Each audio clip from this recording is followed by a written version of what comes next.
안녕하세요. 안녕하세요. 네. 저는 고지식 콘서트 진행을 맡은 MC 노윤주입니다. 반갑습니다. 네, 이제 곧 2017 고양형 시민참여자치대학 고지식 콘서트 제7강이 시작될 예정인데요. 먼저 강연에 앞서서 안내 말씀드리도록 하겠습니다. 일단 뒤쪽에 계신 분들께서는 조금 앞쪽으로 모여서 앉아주시면 감사하겠습니다. 네, 중간중간 자리가 있는데요. 좀 더 앞쪽으로 밀착하셔서 앉아주시면 감사하겠습니다. 또한 열띤 강연이 진행되고 있는 가운데 휴대전화 소리가 들리지 않도록 진동이나 전원을 꺼주셨는지 한 번 더 확인 부탁드리겠습니다. 또한 과도한 사진 촬영이나 앞좌석을 발로 차는 행위도 조금 주의해 주시면 감사하겠습니다. 오늘 강연이 끝나고 핸드폰을 확인하시면 문자 메시지가 가 있을 겁니다. 더 나은 강연을 만들기 위해 준비한 설문조사니까요. 모르는 번호라고 삭제하거나 지나치지 마시고 소중한 의견 남겨주시면 감사하겠습니다. 또한 지난 모든 강연은 유튜브나 페이스북으로 보실 수 있으시고요. 팟빵을 통해서 오디오로만 청취하실 수도 있습니다. 또 모든 채널에 좋아요, 댓글, 공유하기 하는 것도 잊지 말아주시면 대단히 감사하겠습니다. 또한 고지식 콘서트는 북 콘서트의 개념이 아닌 고양 시민 여러분들과 지식과 감동 그리고 삶의 이야기를 나누는 소통형 강연입니다. 때문에 강연자와의 포토타임과 사인회는 이루어지지 않는다는 점 마지막으로 공지드립니다. 네, 여러분께서 함께하고 계시는 이 강연은 2017 고양형 시민참여 자치대학에서 진행하는 고지식 콘서트입니다. 고지식 콘서트의 고지식은 고양 함께하는 지식 콘서트의 줄임말입니다. 매주 화요일 열리는 고지식 콘서트는 총 10번의 강의가 이뤄질 예정이고요. 앞으로 3번밖에 남지 않았으니까요. 남은 3번의 강연도 여러분들의 큰 관심 부탁드리겠습니다. 자, 이제 고지식 콘서트의 7번째 주인공을 소개해 드려야겠죠. 이분은 직접 다양한 휴먼 다큐멘터리 영화를 구성, 연출, 또 촬영까지 하시면서 많은 사람들과 공감하고 또 함께 생각할 수 있는 기회를 선물처럼 전해주시는 분인데요. 바로 영화 노무현입니다를 비롯해서 길 위에서 또 목숨 등을 제작하신 이창재 감독님을 큰 박수로 모셔보도록 하겠습니다. 안녕하세요. 안녕하세요. 네, 고맙습니다. 반갑습니다. 고향에서 이런 자리를 저도 아주 뜻깊게 맞이하게 돼서 고맙습니다. 그, 어, 너무 무겁게 생각하지 마시라고 이렇게 결국 우리는 삶의 의미를 한 번 더 되새김질 해보자는 뜻에서 죽음이라는 화두를 가져온 거니까 절대 죽음을 전제로 생각하지는 마시죠. 그런 차원에서 저는 앞에 지금까지 만들어왔던 영화들이 이런 것들이었습니다. 되게 좀 골치가 아프죠. 어, 사회에서는 신과 인간 사이에 끼어있는 무당이라는 존재에 대한 이야기인데요. 양쪽에서 서로 이용을 당한다 할까요? 무교를 믿는 사람은 없지 않습니까? 급하게 마음의 불이나 큰 사건을 맞이했을 때 아주 임시방편으로 이 신과 인간 사이에 끼어있는 무당을 찾게 되죠. 그리고 길 위에서는 그 비구니 수행자들에 대한 이야기입니다. 성과 속 사이에 끼어있는 존재란 분들이고요. 그 다음에 오늘 안 보이네요. 제가 잘 못 만들거든요, 이런 걸. 목숨은 삶과 죽음 사이에 있는 호스피스에서 1년간의 이야기를 담고 있습니다. 그리고 최근에 나왔던 노무현입니다는 이 주제가 따로 이야기를 하기가 어렵겠죠. 너무나 강한 주제라서 다음에 기회가 된다면 노무현의 정신에 대해서 한번 이야기할 기회가 있으면 합니다. 이런 조금 노무현입니다를 빼고 거의 들어본 적이 없는 이런 영화를 만든 저는 어떤 사람인가 하면요. 바꿨는데 제가 아직도 나와 있네요. 고등학교 때 초반까지 미대를 갈 생각이었습니다. 근데 제가 난 고향이 마산인데요. 그곳은 대단히 개발이 덜 됐습니다.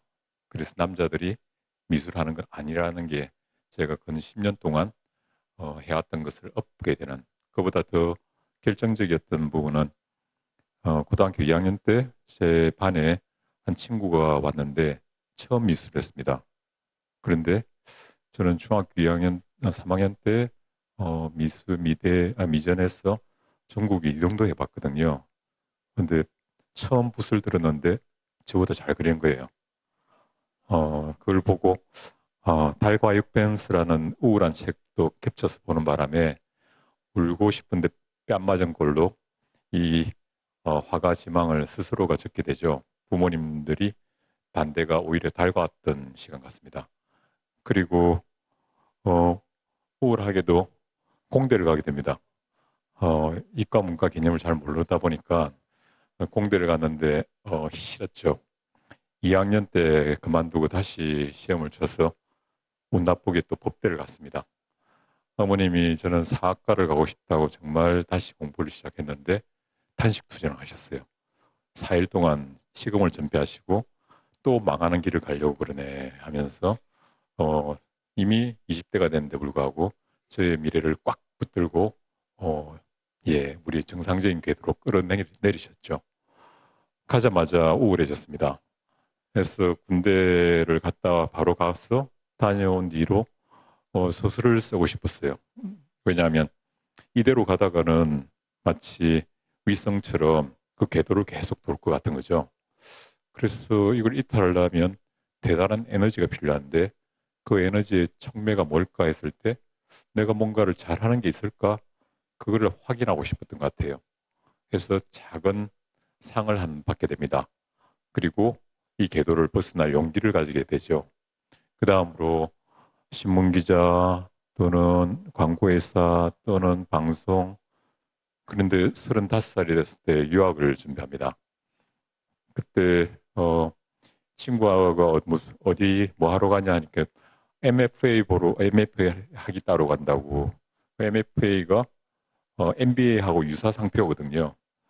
MBA는 갔다 오면 뭔가 보장이 되는 데인데 MFA라는 데는 예술 쪽입니다. 실기석사라고 학위가 거기까지만 있는 거거든요.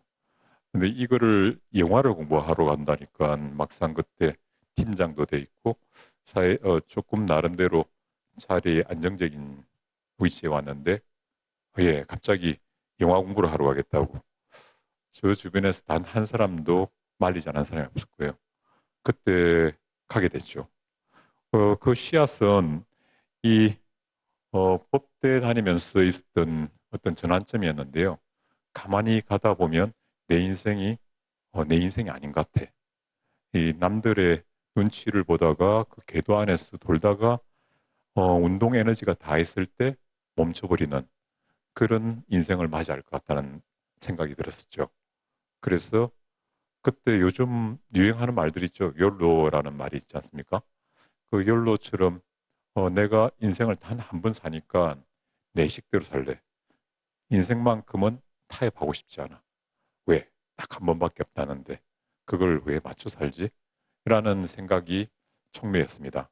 그 뒤로 이런 여정들을 막 다닌 거죠.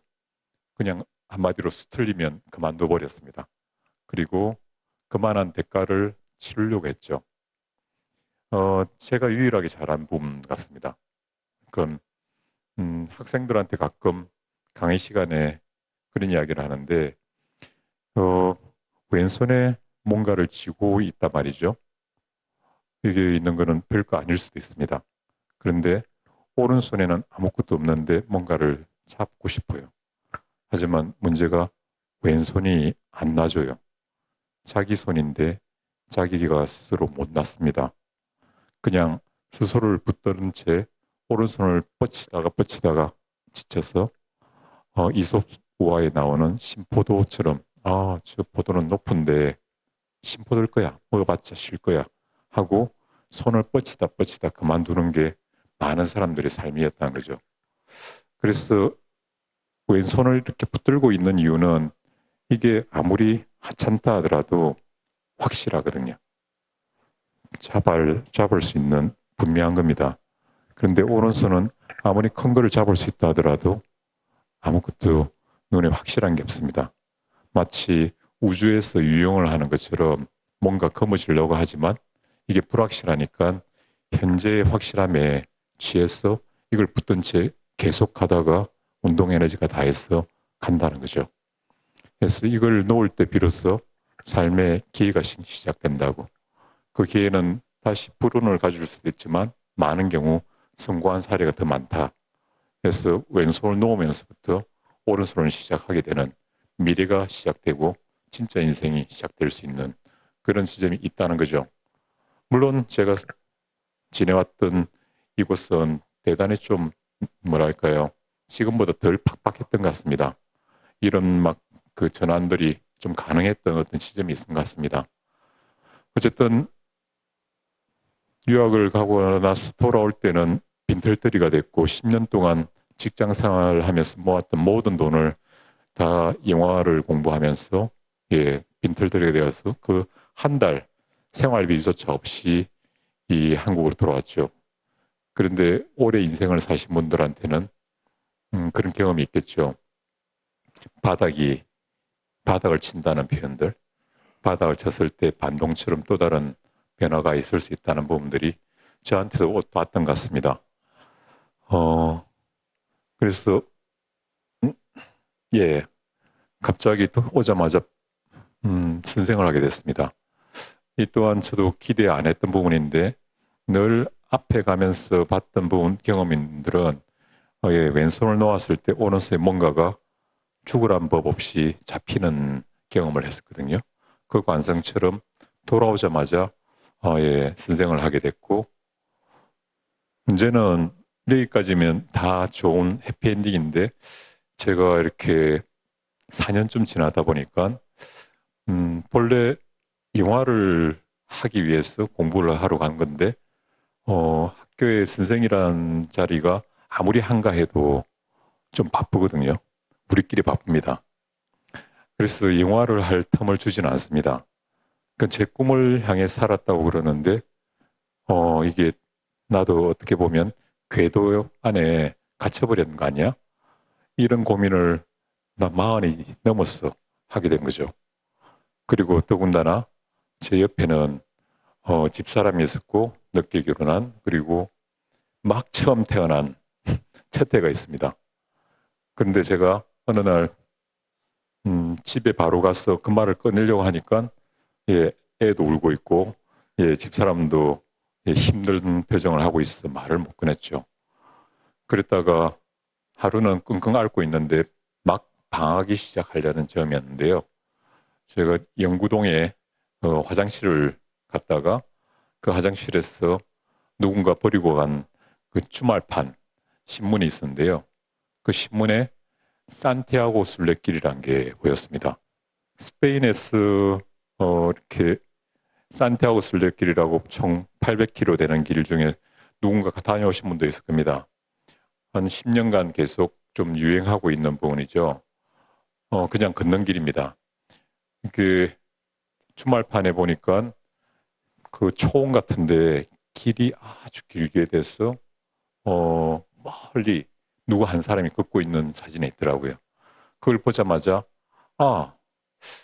그래 중요한 결정이니까 이 정도는 한번 걸어보고 결정을 해야 될 것 같아 라고 하고 집으로 돌아와서 집사람한테 말했죠. 내가 그냥 있으면 바로 학교를 그만둘 것 같은데 여기를 일단 한번 걸어볼게. 변명이죠. 애 보기 싫어서. 그래서 집사람이 어떻게 해요? 이 가장이 흔들리고 있는데 이 가장이 그래도 저기 갔다 오면 사람 될 줄 모르니까 그래 힘들지만 다녀오세요 라고 했단 거죠. 그래서 800km를 걷게 됐습니다. 문제는 800km를 걸어가면서 처음에 아주 급하게 여행을 준비하다 보니까 짐을 막 쌌습니다. 필요하다 싶은 짐들이 대단히 많았다는 거죠. 그래서 한 달 내내 하루에 30km, 많이 걸릴 때는 45km까지 걸어야 되니까 이게 짐이 예상되는 게 얼마나 많겠습니까? 그 짐을 싸들고 첫 행선지인 1일, 2일, 2.5일까지 피레네 산맥을 넘거든요. 넘으면서 보니까 죽겠는 거예요. 의지는 좋았는데 제 짐이 너무 무거웠어요. 제 짐이 배가 기록하기로는 공항에서 20km 플러스 마이너스 했던 기억입니다. 그걸 지고 하루에 30km를 걸으니 어깨가 문드러지겠죠. 첫날 산을 오르고 난 그 다음부터 계속적으로 저희 습관적으로 짐을 버리기 시작했습니다. 하루의 일과는 짐을 버리는 것부터 시작을 했다는 거죠. 그래서 하나씩, 둘씩, 셋 이렇게 빼다 보니까 브루고스라고 중간쯤 가보니까 15km가 안 되더라고요. 그래도 다행인데, 근데 짐을 버리면 어떤 문제가 생기냐면 불편함이 생깁니다. 예를 들어서 신발을 세 켤레를 가져갔어요. 하나는 운동화 같이 가벼운 거, 하나는 등산화, 또 하나는 이렇게 슬리퍼 같은 거. 그 처음에는 운동화부터 버렸거든요. 왜냐하면 등산화가 아니면 그게 울퉁불퉁한데 발이 너무 까지니까. 그 다음에 슬리퍼를 버렸어요.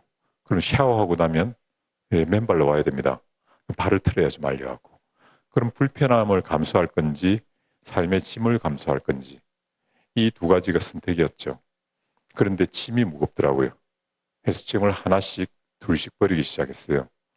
그리고 무사히 갔다고 했지만 막상 산티아고까지 간 뒤에 집으로 와서 6개월 동안 발에 실금들이 많이 나서 좀 절었죠. 오랫동안 뭐 깁스할 정도는 아니라고 했는데 그러다 발톱이 2개가 빠졌고 그런 짐의 무게들이 있습니다. 근데 막상 산티아고에 도착해서 집으로 돌아가기 위해서 불필요한 것들을 버린다고 짐을 숙소에 정리하는데 보니까 그때까지 한 번도 안 썼던 짐이 있는 거예요. 1번 비상상비약이라고 지어놨는데요. 이만큼 됐어요. 종합병원이 준비되어 있었던 거죠. 근데 제가 썼던 거는 유일하게 밴드, 데일밴드 같은 거 있죠. 그거로 발톱이 자꾸 빠지니까 칭칭 감는 거 외에 뭐 이렇게 항생제부터 해갖고 이 모든 것들은 이만큼 쌓여있는. 더 나가서 판초우위가 있습니다. 우위 있죠. 비가 가끔 온대요. 네, 한 번 맞았습니다. 판초우위가 지금도 기억하는 게 1.2kg였습니다. 10%를 차지하는. 근데 그 짐을 비 오면 안 그러면 될 거 아닙니까? 그 생각을 안 하고 그걸 들고 왔던 걸 생각하니까 분해서 찢어버리고 싶은 거예요. 이 놈이 따라왔단 말이야. 근데 그 놈을 데려온 제가 봤을 때 왜 데려왔을까 본다면 제일 큰 거는 불평과 불안이었습니다. 그 불편할 거라는 예상, 또 불편에 대한 두려움, 더 나아가서 불안, 이 비상상비약이 없을 때 아프면 어떡하지? 사실은 병원 가면 되죠. 여행자 보험을 걸고 갔으니까. 근데 그 불안과 불편이 저한테 많은 짐을, 쓸데없는 짐을 들게 하고, 산티아고 800km까지 걷게 했다는 거죠. 나의 발톱을 뽑은 주범이었고, 어깨를 문드러뜨리게 했던 주범이었습니다. 그때 저로서는 작은 각성 같은 게 있습니다.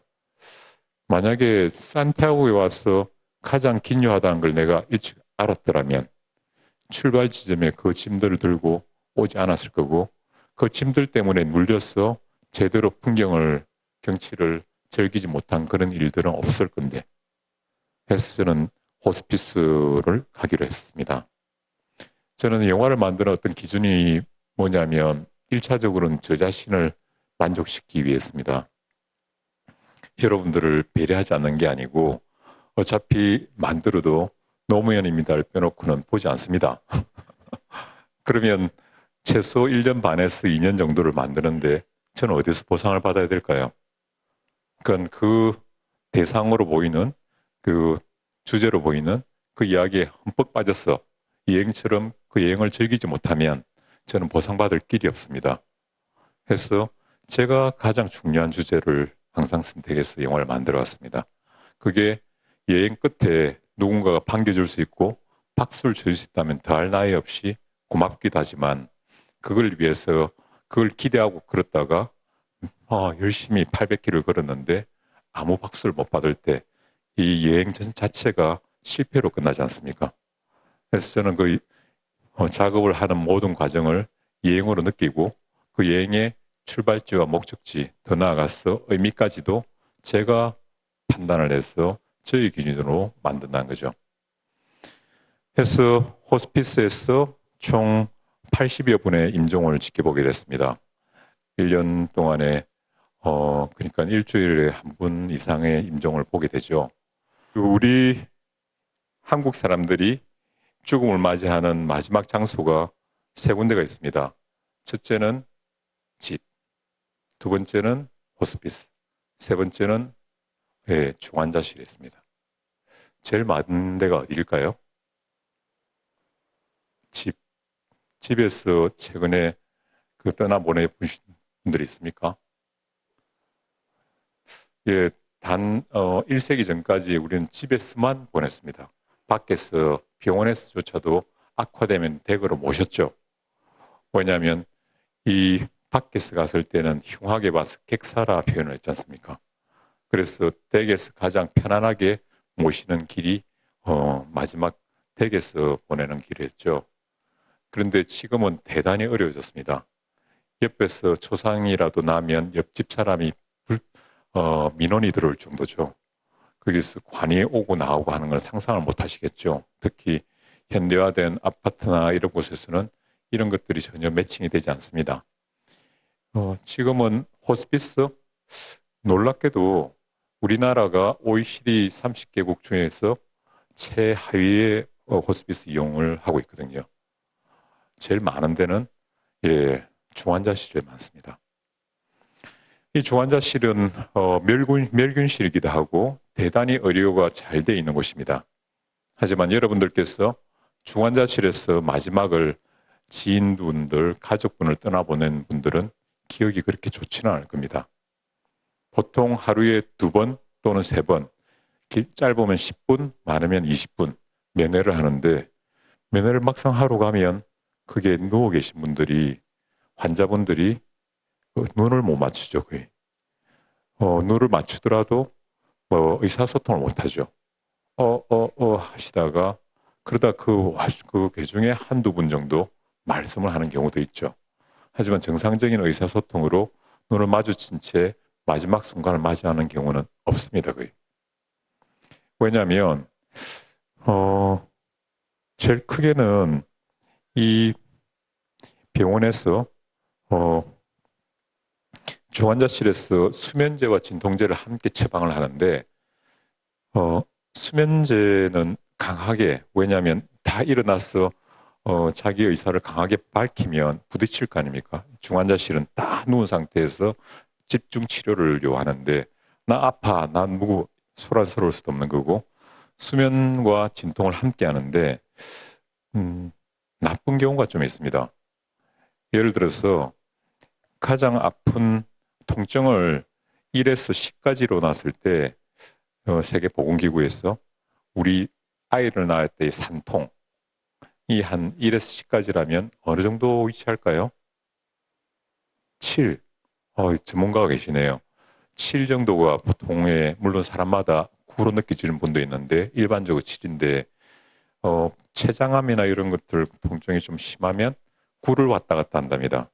그런데 그게 2~3시간을 갈 때도 있대요. 그러면 저는 되게 잔인하게 다큐멘터리 감독으로서 그걸 인터뷰한 적도 있습니다. 9쯤 왔을 때 어떤 통증이 느껴집니까? 못됐죠. 근데 주인공으로 나왔던 분이 이야기를 표현하는 게 우리 팔다리가 저릴 때 있죠. 발이 확 저리는데 온몸이 다 저리답니다. 그까지도 괜찮은데 온몸이 저린 상태가 모든 감각들이 다 촉각을 세운다는 표현이 있죠. 세운 것처럼 있는데 누군가 문을 확 열고 들어오면서 바람이 휙 지나가지 않습니까? 바람이 살을 쓱 지나갈 때 칼로 확 베는 느낌이라 하거든요.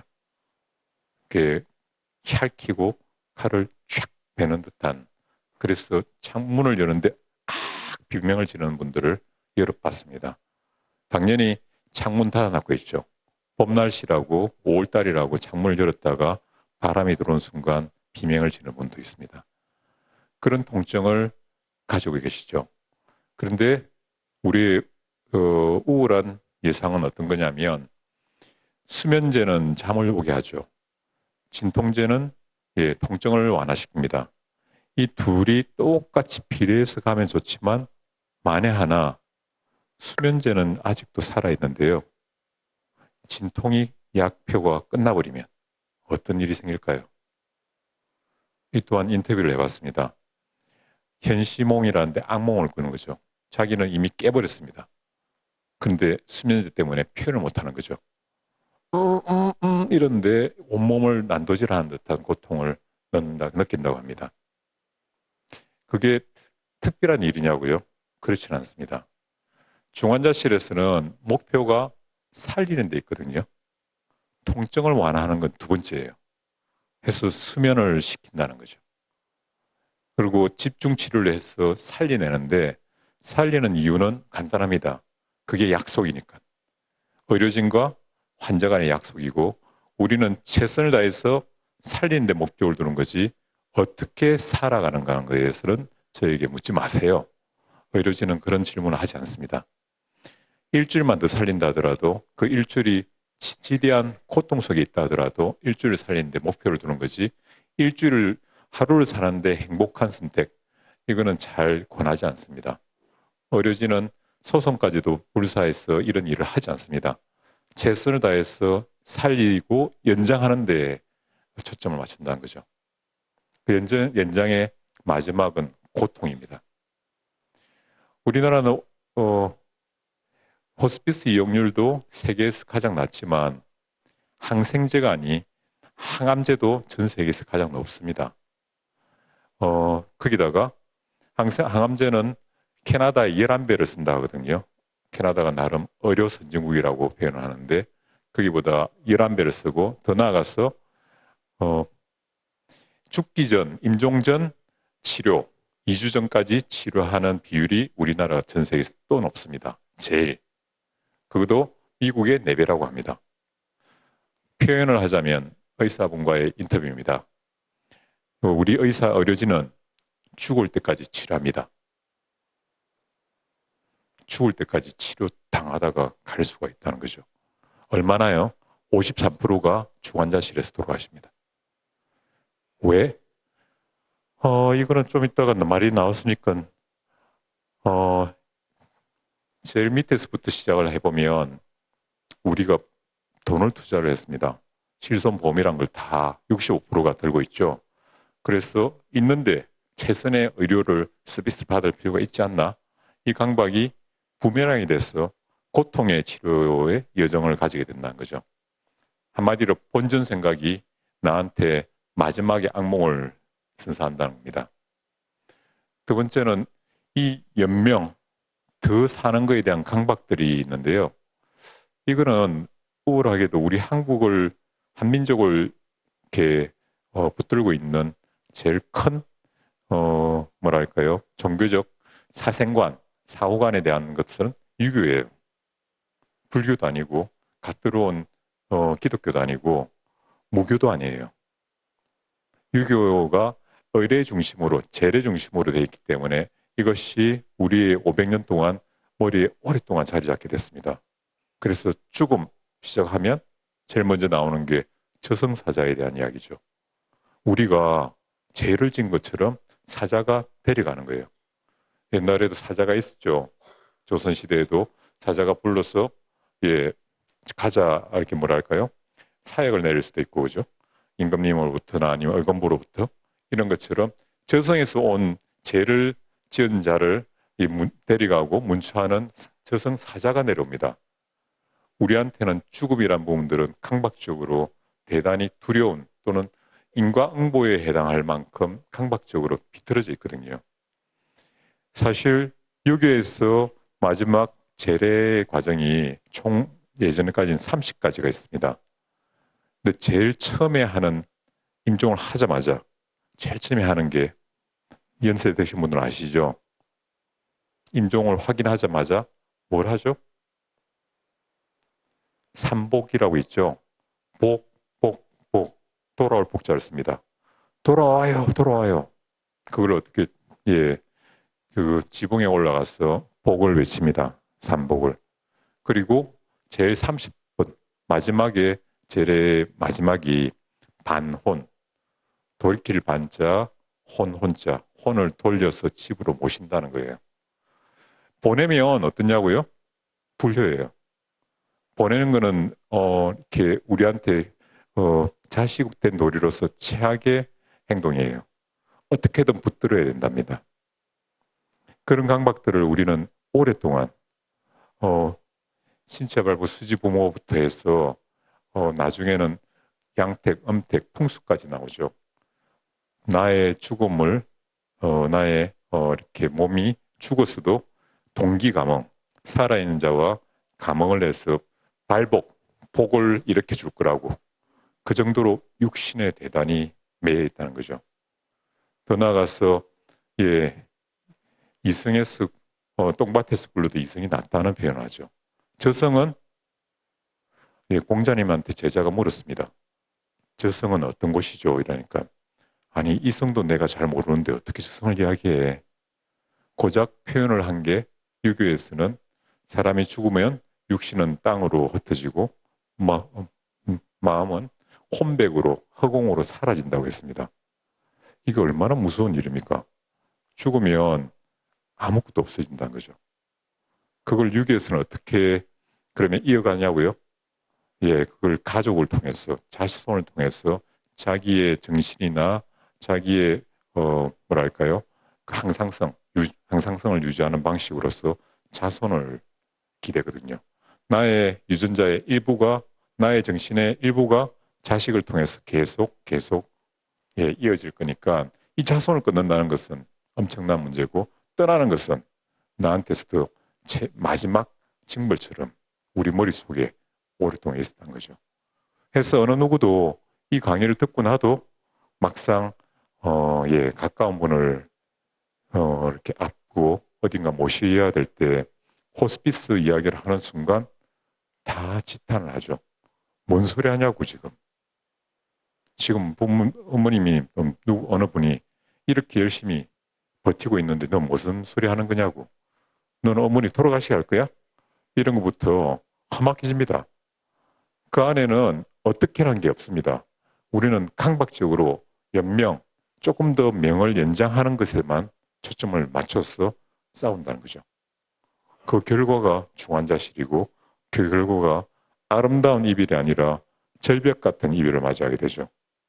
그 절벽이란 것은 뭐냐면 우리는 전화를 받게 되죠. 중환자실에 모신 지인, 가족들로부터 보호자님, 오늘 아무래도 넘기기 힘들 것 같습니다. 도착했습니다. 불이 나게 가보면 의사소통 전혀 안 되죠. 그 중환자실에 입원할 때부터 10일이 됐든 100일이 됐든 간에 돌아가시는 날까지 우리는 마지막 순간에 대한 어떤 기억 없이 죽음이라는 절벽을 바로 마주하게 되거든요. 그 뒤에는 아무것도 없습니다. 그래서 막상 중환자실에서 마지막을 맞이한 많은 분들이 한을 가진대요.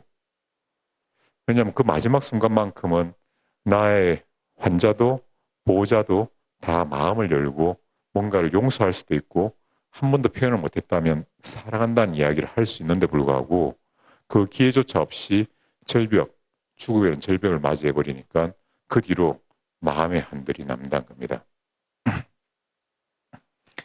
저는 사실 이 영화를, 목숨이라는 영화를 만들겠다고 산티아고를 다녀온 뒤에 바로 갔습니다. 그런데 자원봉사로 했던 한 분, 제가 면도를 해드렸던 그 60이 넘은 할아버님이 그 할아버님 아니죠 요즘 그분이 다음날 임종하는 걸 봤거든요. 근데 그 과정을 보면서 이거 아무리 다큐멘터리지만 사람으로서 이거 못 찍겠다 도저히 해서 도망을 왔더랬어요. 그런데 4년이 지난 이후에 제 주변에서 크고 작은 일들이 생겼습니다. 제일 가까운 친구를 앞에 말씀드린 중환자실에서 백혈병으로 보내게 됐고요. 그 이후 4개월 만에 저하고 동갑인 형수님을 또 보내게 됐습니다. 그때는 중환자실의 잔혹함을 봤기 때문에 형님께 싸우다시피 해서 겨우 2주를 함께 하자고 했거든요. 호스피스에서. 하지만 호스피스에 막상 도착했을 때 이미 몸이 많이 새했기 때문에 가족들이 가더라도 차는 또는 몸을 돌렸습니다. 그래서 얼굴을 마주할 기회도 없었고 거의 소통은 불가능했죠. 거의 시름시름 앓으시다가 돌아가셨는데 이제부터는 여러분들이 믿지 않아도 되는 이야기입니다. 제가 저 목숨이라는 영화를 하지 않으면 마치 집에 뭔가 일이 생길 것 같다는 예감이 들 만큼 사명감이 느껴졌죠. 그래서 호스피스를 찍기 시작하자. 자본이 하나도 없어도 그렇게 시작하고 있는데 하루는 함께 일하는 프로듀서와 차를 타고 금화 터널 쪽 2대 쪽으로 넘어서 가고 있는데 이 제작 프로듀서는 실제 신내림이 있던 친구였습니다. 이 친구가 저보고 혹시 조카 중에 어린 남자 조카가 있나요? 그래서 그거를 어떻게 알아요? 그러니까 차 지금 위험해서 그런데 차를 잠깐만 세워주세요. 해서 차가 서니까 여기에 와 계신대요. 형수님이. 그래서 생중계를 했어요. 저한테. 하나하나.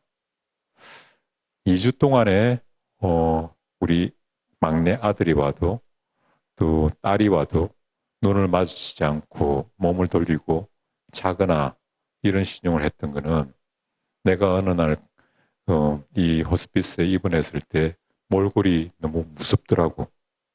그래서 이 얼굴 보여주면 우리 자식들이 무서운 기억으로 나를 기억할 것 같아서 일부러 감췄다고. 근데 정말 사랑한다.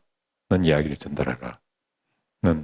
또는 형님이 죽기 살기로 그럼 그 당시에 기억하기로 3억 이상을 6개월 동안 썼습니다. 그래서 병원에서 6개월을 이야기했는데 7개월 사셨어요. 중국에까지 명약을 구하고 일본의 중성자 뭐랄까요? 저 암치료까지도 따라갔습니다. 그렇게 비용을 썼음에도 한 달을 더 연장했는데요. 형님께 남편분한테 미안해 하지 마라. 내 명이 여기까지라는데 당신의 노력도 고맙게 생각한다. 뒤에 이야기들은 사적으로서 제가 전달을 못하겠습니다. 그리고 저한테 절을 2번 하고 뒤돌아왔었는데 멀리 이 갈대밭 같은 넓은 평야가 있대요. 해가 지고 있는데 돌아서 가는 걸 중계를 했습니다. 그때 제가 느꼈던 거는 뭐냐면 이 이야기들을 일찍 아이들과 사랑하는 남편과 가족들 함께 직접 전했다면 얼마나 그 마음 깊이 서로가 사랑함을 알고 사랑하면서 이별을 할 수가 있을 건데 그게 아니고 기괴하게 무당을 통해서 저한테 전한들 형은 이미 독실한 크리스찬인데 이 말을 어떻게 하겠습니까 제가. 6개월이 지나서 형 집에서 작은 바베큐 파티를 하는데 형이 고기를 자꾸 태우고 있는 거예요. 딴 데 보면서. 그래서 옆에 가서 형은 안 믿겠지만 그리고 지나가는 소리처럼 이야기를 했어요. 형은 계속 고기만 굽더라고요. 왜 손을 잡고 서로 사랑한다 이야기하면서 서로 용서할 수도 있고 그 사랑의 마지막을 숭고하게 확인할 길들이 있는데 우리는 왜 그런 시간들을 의미 없게 고통스럽게 보내야 될까요?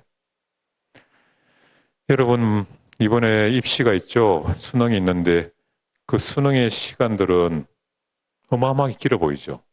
때로는 어마어마하게 짧아 보여요. 우리한테서 주어지는 물리적인 24시간은 어떻게 보면 대단히 물리적입니다.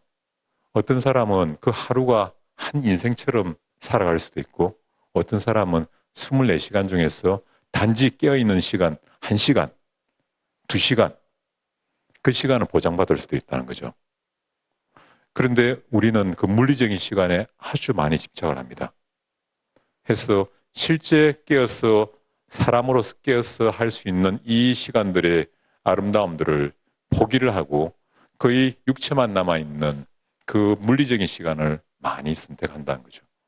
그 결과는 참 고통이란 겁니다. 예전에 오랜 세월 전에 부처님 시절에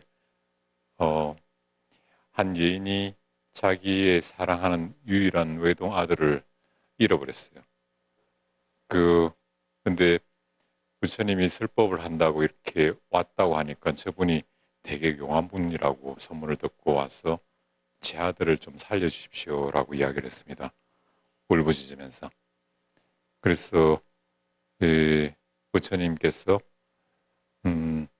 당신이 내 말을 들어준다면 살려보겠습니다 하고 한 집마다 가서 혹시 그 가족 중에 한 분이라도 죽음을 임종을 맞지 않은 집이 있으면 그 콩 하나씩만 얻어오십시오. 그래서 이 작은 바구니에 채워올 수 있으면 제가 당신의 아들을 살려보겠습니다. 해서 마을마다 달면서 어느 집에 문을 부탁해서 혹시 가족 중에 한 분도 안 돌아가신 분이 있느냐고 했을 때 단 하나의 콩도 얻지를 못했답니다. 그래서 돌아오는 길에 깨달았다는 거죠. 우리의 죽음이란 것은 엄연한 자연의 이치이고 이 죽음이란 것 자체가 결국은 우리한테 줄 수 있는 큰 깨달음의 자리라는 시간이란 걸, 또 그런 시간의 유한성 때문에 삶이 아름답다는 이러한 것들을 깨달았다는 거죠. 이후로 부처님이 제자가 되죠. 우리는 호스피스에 막상 도착을 하면 선택을 하게 되는데, 거기서는 오늘 시간이 좀 부족해서 영상들을 좀 건너뛰겠습니다. 두 가지로 이제 보통은 질문을 하거든요. 좀 오래 편안하게 좀 재워주실까요? 아니면 좀 몸은 아픈데 힘든데 깨어있게 해드릴까요? 그러면 그때 사람들이 좀 성향이 드러나기 시작하거든요. 난 통증에 너무 민감해. 그런 분들은 하루 20시간 정도를 주무시는 선택을 하기도 하고, 제가 영화에서 나오는 주인공 분들 같은 분들은 하루에 정상인 만큼이나 그런데 아파요. 왜? 함께 하고 싶은 시간이 많이 가지고 싶으니까. 너무 외로운 분들은 그냥 채워달라고 하세요. 집에 찾아올 보호자가 없고 하는 그런 분들은 막연하게 죽음을 응시하고 있는 게 힘들다는 거죠. 좀 많이 재워주세요. 이렇게 또 있지만, 또 한켠에서는 입원 수속을 받는다고 올 때 그분의 침을 보면 그분의 성품을 살아온 걸 좀 볼 수 있다 할까요? 여기서는 평균 21일 정도 계신다고 했죠. 처음에 나온 저 영상을 보면 저분이 주인공이 될 뻔했는데 호스피스에서 최소 2, 3주 정도 계실 거라고 했거든요. 근데 촬영을 그래서 댁에서부터 가정 호스피스를 받으면서 잔치도 열고 자, 나 간다 하고 다 손을 한 번씩 잡고 호스피스 오시자마자 그 다음날 임종을 하시게 됐거든요. 왜냐하면 호스피스 환자분들은 모두 다 침대 밑에 시한폭탄을 장치하고 있는데 그 시간을 모릅니다. 의사가 많은 경험이 있다 하더라도 2주, 3주 이야기를 할 수는 있지만 그게 2일, 3일로 줄어드는 것은 일반적입니다. 그런데 그 짧은 시간이 될 수 있고 길어봤자 2달 정도는 좀 힘들거든요. 그런데 수속할 때 어떤 분은 거의 이삿짐 수준으로 짐을 가져오시는 분 봤습니다. 그 칸이라 해봤자 참으로 좁은데 그 모든 꽉 채우는 분도 봤고, 어떤 분은 몸이 건강해 보이는데 트렁크 하나만 보호자분이 밀고 오는 분도 봤거든요. 제가 마치 산티아고 길을 걸을 때 짐처럼 이분한테는 참 많은 삶의 짐이 필요한 분, 또는 마지막을 꽃짐지고 소풍 가듯이 가는 그런 환자분도 있습니다. 근데 이 제목처럼 사람들이 살아온 대로 마지막을 맞이하는 거였거든요. 호스피스라고 해서 좀 더 멋진 마지막을 주는 거는 관계에서 나오는 부분이지 그 살아온 대로 가시더라고요. 예를 들면 좋지 않은 예들이라서 조금 이해해 주시기 바랍니다. 1년이 넘은 식도암까지 전이가 된 환자분이 계시는데 식도까지 가시다 보니까 호수를 삭관을 해야 되고 누운 채로 시간을 보내죠. 문제는 식사도 의사소통도 안 됩니다. 근데 2인 1실에 그 남자 그 병실에 있는데 이분이 TV 리모컨을 장악하신 거예요. 그래서 그 뒤부터 한 2주에 한 번씩 그 함께 있던 환자분이 바꿔달라고 하는 거죠. 그 이유를 들어가 보니까 이분이 채널을 들고 리모컨을 들고 아침 깨어서부터 주무실 때까지 케이블에 있는 요리 프로그램만 보세요. 20시간 깨 있으면 20시간, 10시간 있으면 10시간. 케이블이 나오니까 계속 돌리시면서 요리해서 요리로, 요리해서 요리로. 그걸 보니 이 환자분이 얼마나 힘들겠습니까? 좀 딴 것들을 하면 대답은 안 하고, 하고 계속 보시는 거예요. 이분은 마지막까지 리모컨을 든 채로 돌아가셨어요. 보호자분이 한 분 계십니다. 사모님. 근데 이거는 참 환자에 대한 예우가 아니지만 저희들이 좀 냉정하게 이야기를 해보면 어떤 분들은 그런 표현을 한 그 스태프분들 중에서 이런 중순이 됐는데 70대신가 그러셨는데 그 나이까지 어떻게 식욕에 그렇게 끄달리실까. 물론 환자를 잘 이해 못하는 부분이기도 하겠죠. 또 똑같이 그런 질문도 할 수 있겠죠. 지금까지 이런까지 갔을 때 우리의 최대 욕구 중에 하나인 식욕이란 것, 그때도 당연히 죽을 때까지 끄달릴 수 있습니다. 또 한편은 측은한 안타까움이 있죠. 저렇게 어떻게 지금도 많이 드시지 않았을까? 근데 죽을 때까지 당신의 그 욕망에 흔들리면서 그 삶의 마지막 불씨를 꺼트리는 그걸 보고 우리는 좋은 그림을 또는 과거를 상상하기는 힘듭니다. 욕망을 한 번도 넘어선 케이스가 없든지 아니면 그런 식욕이라는 욕망에 항상 끄달렸든지 어쨌든 살아온 모습을 유추할 수 있는 그 시간들이었어요. 거꾸로 같은 나이대에 있는 할머니 환우분이셨는데 실제 호스피스 병동을 요즘같이 추울 때 문을 탁 열면 그 안에서 거의 뭐랄까요 좀 적절하지 못한데 부패하는 냄새가 있습니다. 옷에 배입니다. 촬영을 하루 종일 하고 있으면 옷을 밖에 걸어놨고 집에 들어가거든요. 그 정도로 짙습니다. 특히 오래된 호스피스였기 때문에 그랬는데 처음에 오면 보통 4인 1실을 배정받는데 점심시간이 됐어요. 그런데 카트를 몰고 식사를 가지고 문을 여는데 자 식사를 할까 하고 다들 일어서고 하는데 한 분이 실수를 해버린 거죠. 조절이 안 되겠죠. 그 실수를 하고 어떻게 반응을 하냐면요. 그 병실들 침대마다 이렇게 커튼이 이렇게 라운드형으로 있지 않습니까? 이거를 한 사람이 촥 쳐버려요. 그럼 옆에서도 촥 이렇게 그게 사람 마음에다 마치 칼질을 하는 것처럼 정말 상처받거든요. 왜 이렇게 속으로는 그렇게 말씀하시는 거겠죠. 밥 한 술 뜨겠다는데 조절도 못하고 촥 이게 사운드로 들리는 거죠. 커튼이 촥촥촥촥 쳐져버리면 그 사람 민망해서 밥이고 뭐고 안 넘어가겠죠. 왜냐하면 환자분들이 대부분 다 그 단계에서는 심신미약, 몸과 마음이 희미해져 있어요. 본능만 많이 남아있는 경우도 많습니다. 그러다 보니 이런 서로의 신뢰도 배려로 넘어가지 않습니다. 근데 앞에 말씀드린 그 할머님이 이 입원을 하셨어요. 보호자가 없어요. 가끔 한 분이 오시는데 친구분 같아요. 어떻게 이렇게 혼자 사셨을까 할 정도로. 근데 이분이 똑같은 상황이 늘 있는 거거든요. 근데 이분이 막상 환자분 한 분이 실례를 했을 때 가서 간병인이 오기 전까지 뒤처리를 해주셨어요. 같은 환자인데 뒤처리를 하면서 아이고 이거 어떻게 해 하면서 막 위안을 하시는 거죠. 그 위안하는 데다가 누군가 커튼을 닫지 못하더라고요.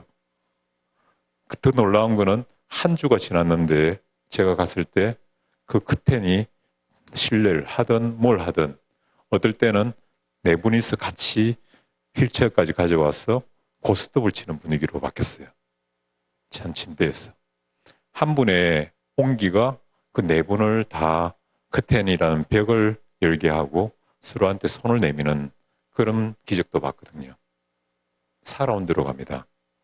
제대로 가기 위해서라도 우리는 제대로 살 필요가 있습니다.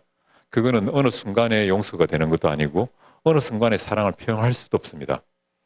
제가 제일 나쁜 케이스를 하나만 더 이야기하겠습니다. 저보다 나이가 조금 더 많은 50대 말쯤 돼 있는 분인데 이 환자분은 지금까지 당신의 주도권이 경제권에 있다고 생각하신 것 같아요. 중요한 게 모든 걸 당신이 텔레뱅킹으로 보내셔요. 사모님이 뭘 할 때도 시장 볼 때도 카드도 체크카드만 쓰세요. 그래서 문제는 이분이 임종이 점점 다가오는데 비밀번호를 몰라요. 그래서 자식분들도 되게 안 좋아해요. 문제는 이분이 마지막 유언으로 비밀번호를 가지고 있는 것 같아요. 내가 가기 전까지 내 비밀번호를 가르쳐 주는 순간 나의 경제적 지위가 가장의 지위까지도 아껴갈 거라는 불안인지 절대 안 가르쳐 주는 거예요. 우리는 상상할 수 있죠. 마지막 순간에 사랑해 대신에 뭐 비밀번호 뭐 223 이렇게 할 수도 있어요. 그죠? 그걸 당신이 기대는 것 같아요. 근데 그 기대는 오지 않았습니다. 왜냐하면 여러분들이 옆에서 임종을 지켜본 분들은 알겠지만 일반적인 임종의 과정들은 이렇게 포물선을 그리지 않습니다. 계단식으로 내려갑니다. 툭 순환기가 툭 호흡기가 멈춰버리거든요. 그 뒤부터는 TV에서 나오는 것처럼 멋지게 유언을 하는 경우는 극히 드뭅니다. 어느 순간 당신도 준비되어 있지 않은데 계단처럼 툭 가라앉아 버리세요.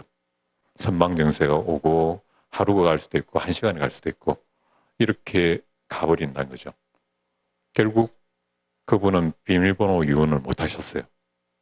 그리고 당신이 사망신고를 하기까지 3개월 반이나 이 병원에 각서를 쓰고 와서 돌아와서 사망신고 처리 후에 유산상속 과정을 거쳐서 그때서야 비밀번호를 알게 됐죠. 가족들은 그분을 과연 그리워할까요?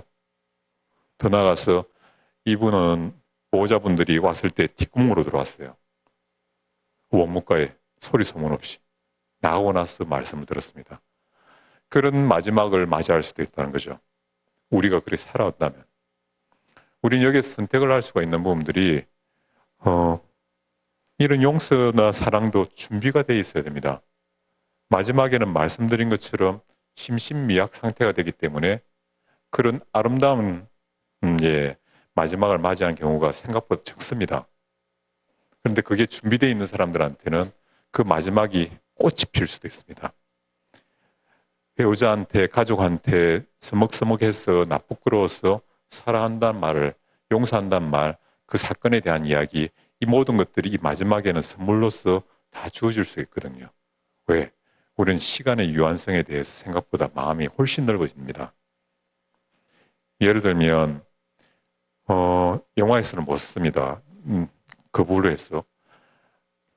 딸이 30대인데 독일에서 유명한 수석 바이올리니스트예요. 어머님은 이 딸을 수석 바이올리니스트로 키우기 위해서 양장점에서 옷을 만드는 거로 평생을 사셨는데요. 이 딸과 엄마는 대화를 하지 않았어요. 독일에서부터 휴직을 하고 이까지 왔는데 불구하고 서로 대화를 하지 않은 거예요. 왜 그러냐면 엄마는 지금 나이 때까지 무대에 딸이 설 때 엄마가 해준 그 옷을 입고 사진을 찍어서 보내줘야 돼요. 독일에서 지금 연주하는 겁니다. 근데 할 때마다 1년에 12번 한다면 12벌을 해서 보내는 거예요. 그 옷을 입을 때 비로소 안심하고 당신과의 유대가 이어진다고 할 만큼 엄마가 가진 딸에 대한 억압이 있었던 거죠. 그 딸은 엄마를 이렇게 독일과 한국만큼이나 그리만큼 딸의 거리를 가지고 있어요. 심리적으로. 그래서 둘은 병세가 악화되는데 불구하고 대화를 나누지 않았습니다. 마지막에 되기 전에 저기 계신 수녀님인가 또는 사회복지사 몇 분이 있어 이야기를 설득을 했어요. 그리고 그 어머님 앞에서 딸이 처음이자 마지막으로 홀로 하는 연주회를 했어요. 그 어머님은 멋진 민국 코트를 걸치고 따님은 어머님이 준비했던 옷을 입고 와서 단 한 분을 위해서 복도에서 연주회를 해요. 그걸 하고 나서 어머님이 눈물을 흘리셨고 안았고 잘했다고 하셨어요. 그 다음날 돌아갔습니다. 그런 일들이 우리한테도 가능하거든요. 중환자실에서는 그런 기회 자체가 없습니다. 근데 우리한테는 특히 응어리진 말 못할 벽들을 이 시간의 유연성에 의해서 스르르 눈 녹듯이 녹아서 맞이할 기회가 있습니다. 평생 동안 못한 이야기조차도 지금은 할 수가 있거든요. 조금의 마음이 열려 있다면. 그래서 정말 아름다운 마지막을 맞이할 수 있습니다. 앞에 비유를 했습니다.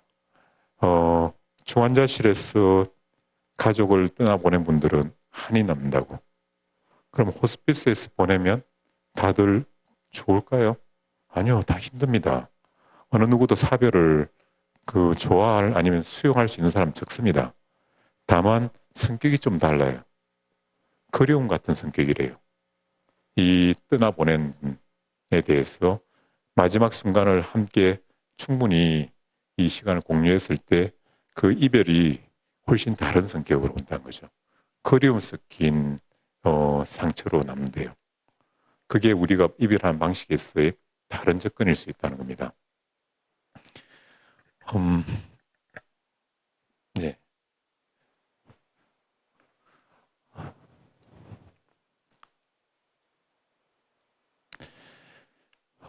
삶의 마지막 길에서 우리는 생각보다 좀 많은 소중한 시간들이 있는데요. 이렇게 호스피스 교육이나 이런 책을 관련돼서 읽어보신 분들은 알겠지만 막상 이렇게 마지막을 맞이할 때 특히 암이든 또 그에 준하는 중병을 맞이했을 때 사람들의 반응은 처음은 부정하고 그럴 리가 없어. 그래서 종합병원 3군데 이상을 차트를 들고 다니겠죠. 그런데 3군데 같은 답이 나오면 분노해요.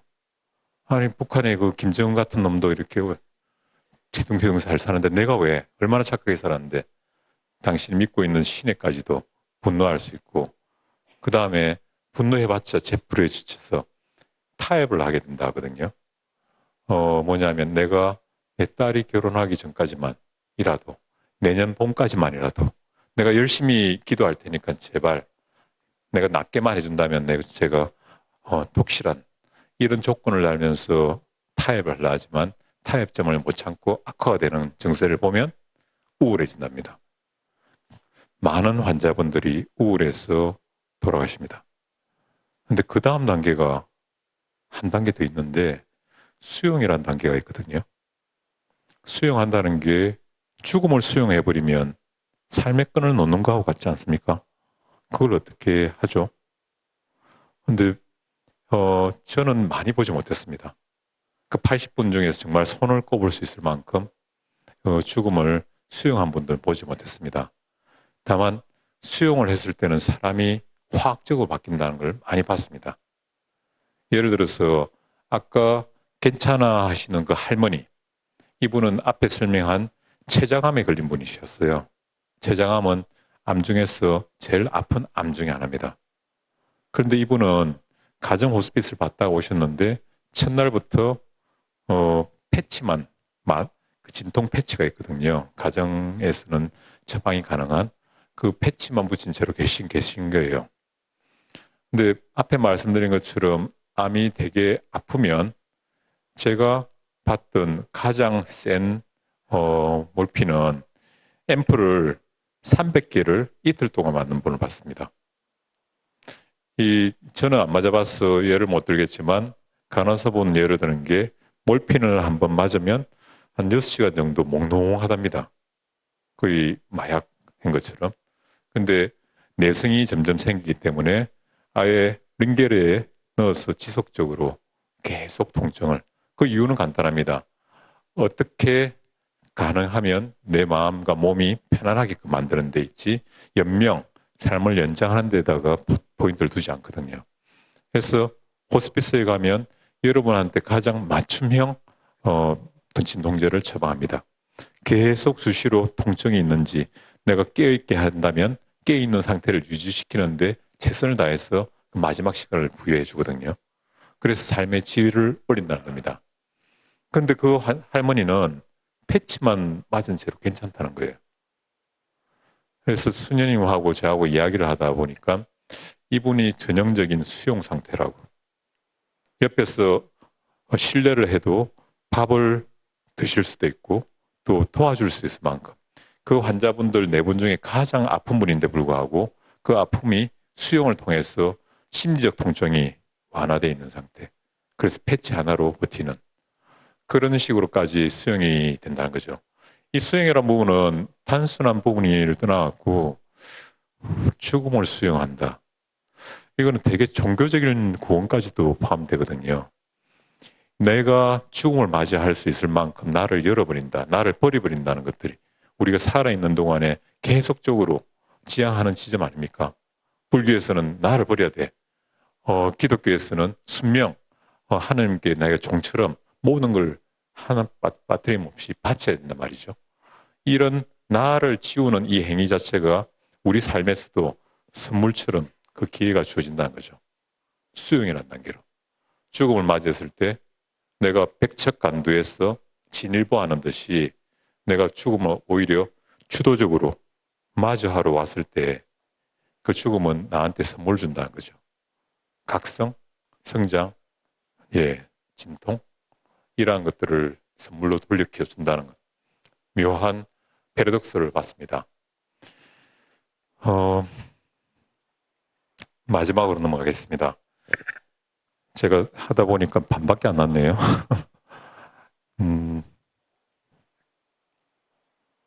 또 안 넘어가는군요. 말로 하겠습니다.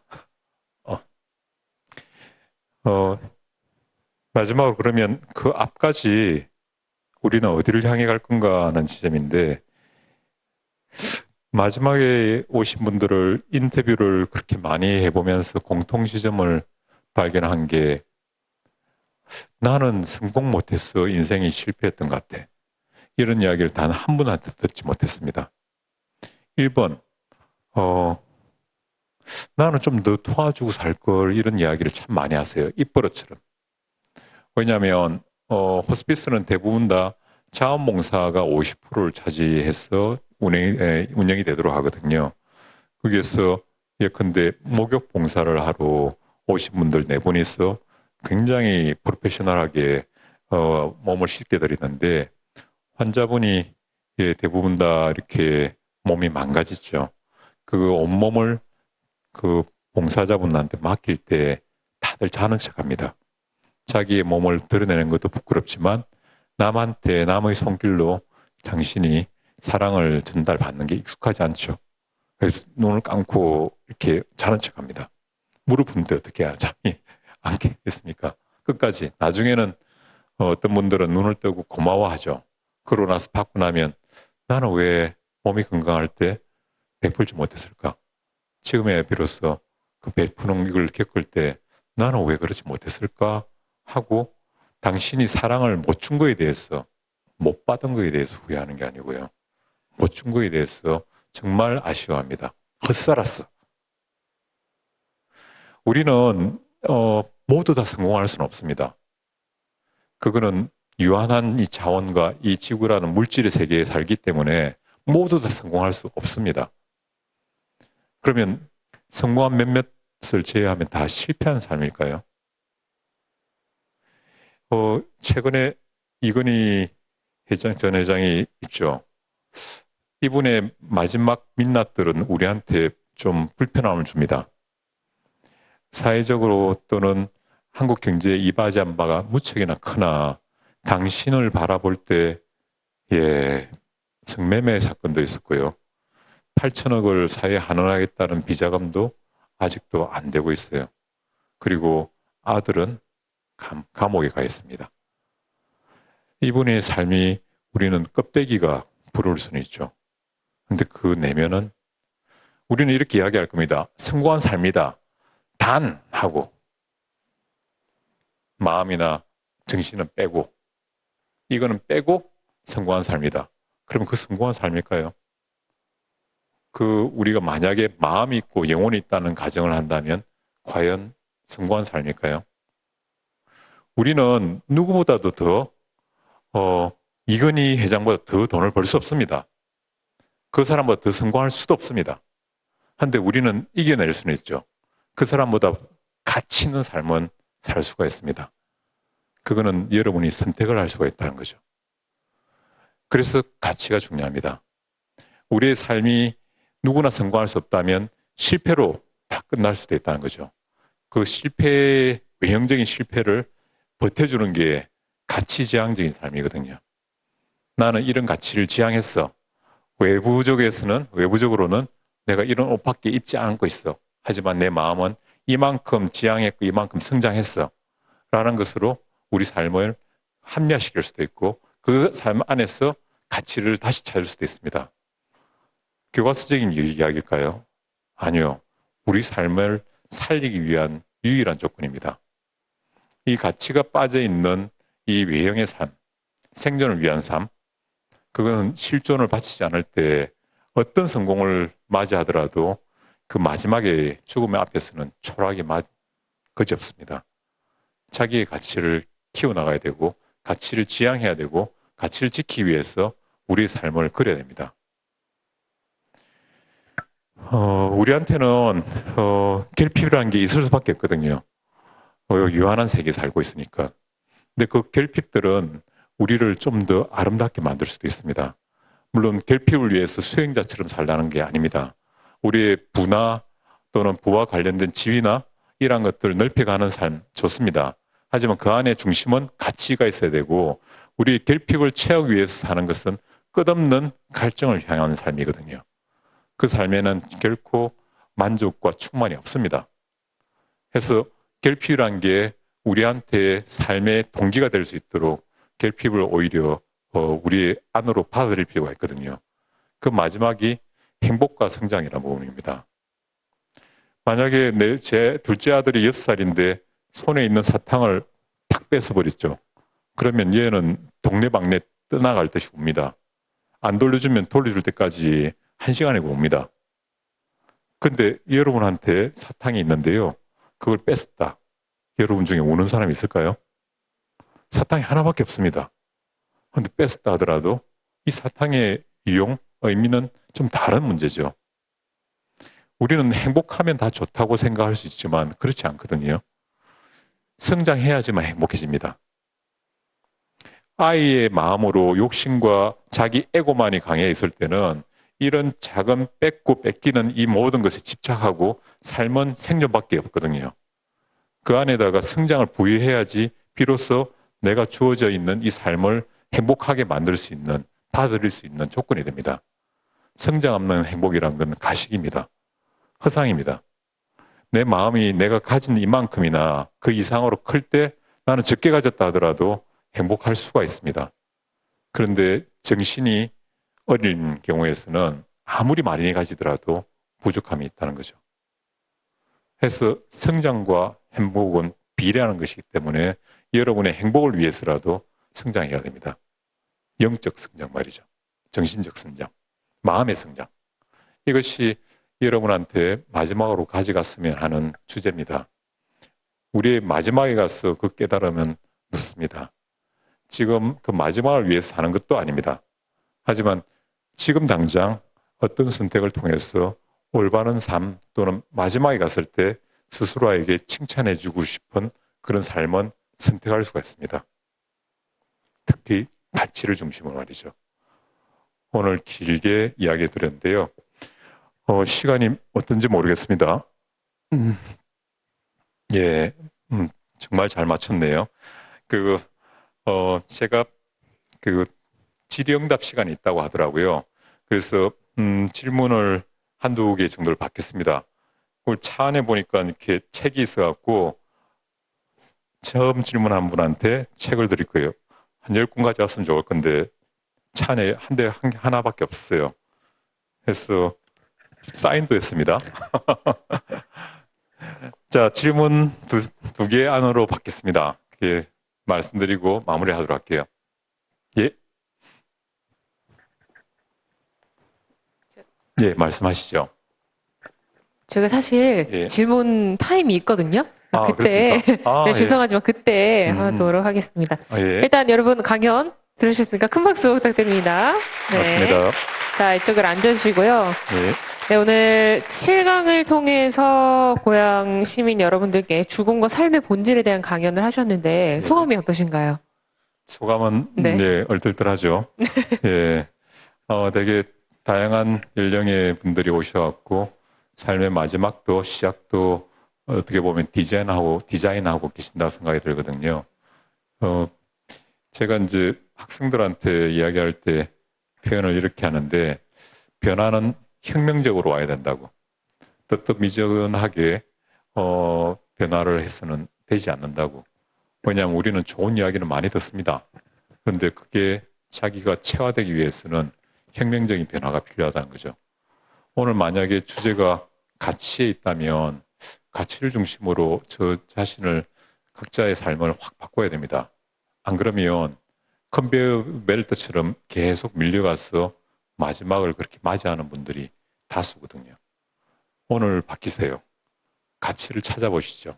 그렇게 한다면 오늘 이 자리가 인생을 바꿀 만한 자리가 될 수도 있지 않겠습니까? 네, 여러분 다시 한번 큰 박수 부탁드립니다. 네. 자, 이제 제 감독님에게 무엇이든 물어보는 포스트잇 Q&A 시간인데요. 한 3개 정도 뽑으셔서 하나씩 예. 답을 드리도록 하겠습니다. 예. 천천히 보시고. 네. 다음 예고편으로 뽑겠습니다. 네. 문재인 대통령님은 정말 레알 노잼이신가요? 노잼, 덜덜덜. 재미가 없으신가요? 예, 이게 저 다큐 감독이다 보니까 진실을 이야기해야 될 것 같아서 재미없습니다. 그래서 이렇게 짧게 인터뷰 시간을 줬는데 재미있을 때까지 계속 했거든요. 그래도 재미가 없습니다. 그러니까 이분은 말씀을 할 때 좀 휴먼 드라마를 법정 드라마로 바꿔버리세요. 날짜까지 정확하게 기억하면서. 근데 그 안에서는 놀라운 좀 담백함이 있습니다. 예를 들어서 당신의 책 운명을 통해서 제가 본 글이 있거든요. 이분이 그 청와대 근무가 너무 힘들어서 이빨이 빠지셨어요. 10개. 그걸 당신이 이제 대선 바로 전이니까 제가 다소 홍보를 해드리고 싶은 욕망이 있어서 질문했죠. 청와대가 되게 힘들다고, 근무가 힘들었다고 하시던데요. 그러니까, 예, 좀 힘들었습니다. 재미없죠. 그래서 어떤 분은 이빨이 빠지신 분도 있다고 하던데요. 그러니까, 네, 노무현 대통령도 이빨이 2개 빠졌습니다. 당신 보고 이야기하라는데 지금 무슨 이야기를 하고 있는 거지? 속으로. 그때 문 스승님도 그때 당시에 이빨이 빠졌다고 그러시대요. 그러니까, 그랬더니 저도 몇 개 빼긴 했죠. 인터뷰 끝났습니다. 얼마나 재미없습니까? 네. 왜냐하면 제 경험상에 본다면 그런 기회가 왔을 때 대부분의 미디어를 아는 정치인들은 자기 PR을 완전하게 해내거든요. 저는 그 전까지 이빨이 단 한 번도 빼본 적이 없는데 청와대에 가면서 하나 둘 빠지더니 어느 날 왕창 다 빠졌고 할아버지가 됐다고. 자기 자신을 그런 식으로 적극적으로 PR하는데 당신이 몇 개 뺀지조차 이야기를 못 하더라고요. 그런 담백함이 계속 좀 젖어들게 하는, 해서 한 번만에 카리스마로 확 잡는 전혀 없습니다. 그냥 키도 작으시고 생각보다 체구도 그렇게 멋지지 않으시고 그런데 이야기를 나누다 보면 그 듣기 재미없는 그 말이 점점 젖어간다 할까요? 몰입되는 건 아니고요. 젖어가서 이분에 대해서는 참 믿음이 간다 이런 정도 대단한 믿음 같은 걸 마치고 났을 때는 느끼게 됐고요. 오늘 지난 문재인 대통령이 나온 이야기니까 하나만 이야기를 해드릴게요. 노무현 대통령과 문재인 대통령이 변호사로서 서로가 오랜 세월을 보낸 걸 아실 겁니다. 서로 같은 부산법인에서 계셨는데 그 사무장에 인터뷰를 했는데요. 서로 마주보고 있는 방이 있는데 이쪽 방에서는 매일 뭐가 던지고 뭘 소리 지르고 욕도 나오고 근데 이쪽 방에는 노크를 해야지 있는 줄 안답니다. 그 정도로 극과 극일 정도인데